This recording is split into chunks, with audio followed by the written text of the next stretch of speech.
Hi everybody, welcome to Payne's Property Services. Today we're going to show you how the professional gets that nice tight cut from their brush when they're cutting in. So the first thing they're going to do is you're going to lay off down here. Then you're going to move up slowly. You can put a little tilt on your brush till you get into that cut line, and then you're going to just move it. Now I'm going to bring it down some. That way the roller won't hit. When you're rolling and you cut down on your cut line, I was trying to get you guys up there real nice and close so you could tell. But if you lay off and you work your way up, and then you get that brush in there, just always look at your bristles. And once it's in there on that cut line, you just following it.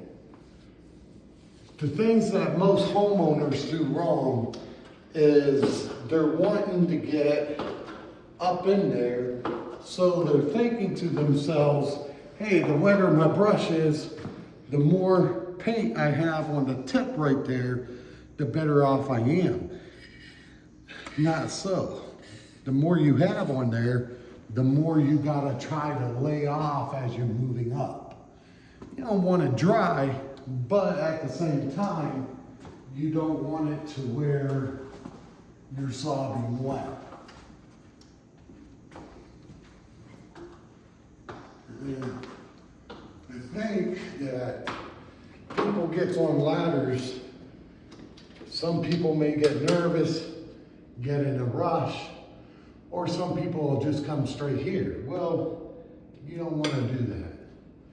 You want something that's going to look good at the end of the day, to where it's going to dry with your roller and all blend in, and then that ceiling is untouched.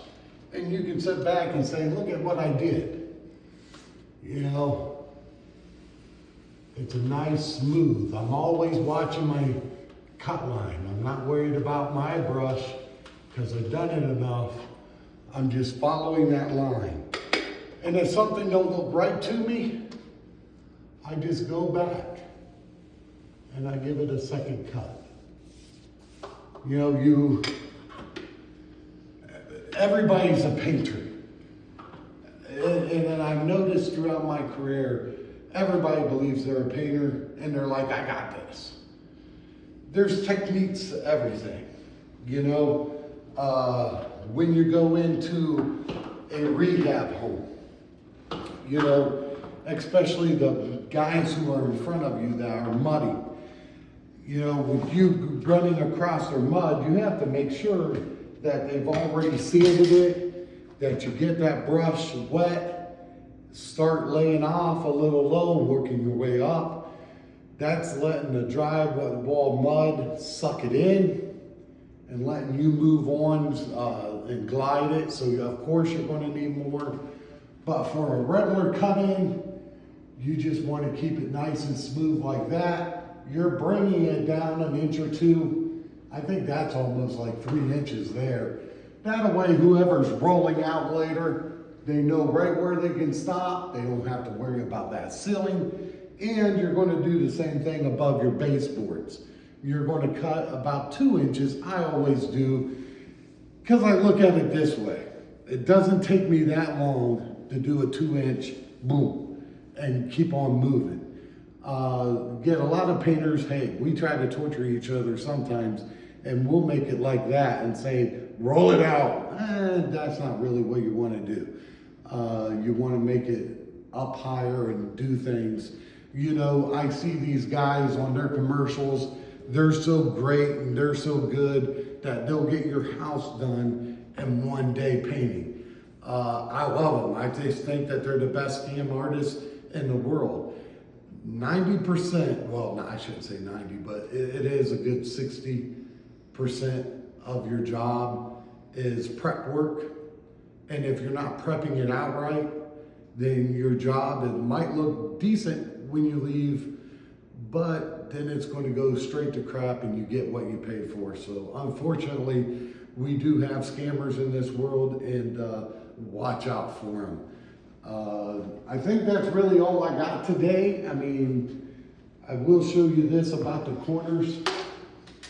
A lot of places, just because me and my son has worked so long together, we kind of know what we're doing, and we have that teamwork together.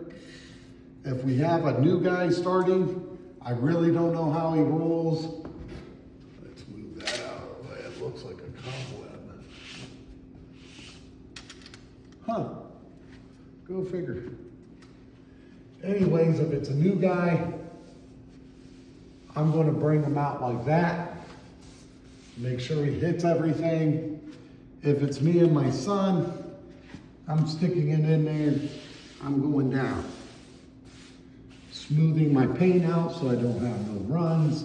Nice long strokes. That's what I was forgetting. Always do a nice long stroke. Don't do one of these. I'm done.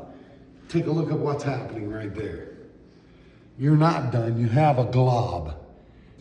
And you're going to let it run. It's going to run down, and it's going to make so many pretty designs, and then there's going to be a ball right there when it's done running. So you want nice, long strokes. Get that paint, move it. So that's what the tricks are of the trade. If you're a homeowner and you're off to try it once yourself, you know, by all means, have fun, do it.